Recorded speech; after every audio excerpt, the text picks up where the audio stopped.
Ассалаумағалейкум, мен құрметті подписчиктерім. Бүгін сіздермен бір немесе әсіптің рецептімен бөлісуді жөн көрдім. Бізге керегі күрішті 15-20 минут ыссы суда бұқтырып аламыз.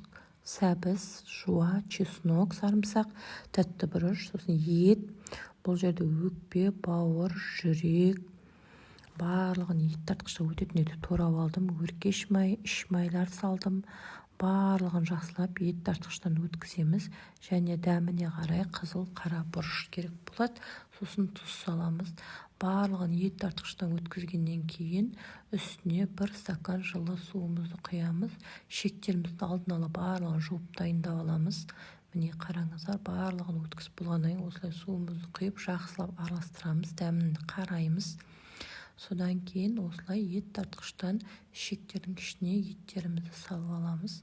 Екі шетін жіппен жақсы байлап дайындаймыз. Бұл жерде менде 21-22 дана әсіп шыққан болатын. Өте дәмді, тойымды. Сорпа қылып ішсеңіздер де болады, немесе осылай столдың үстіне әсіптің өзін қойсаңыздар да болады. Өте дәмді болады. Ас болсын достар. Егер де менің рецептім ұнап жатса, маған пікір қалдыруды ұмытпаңыздар.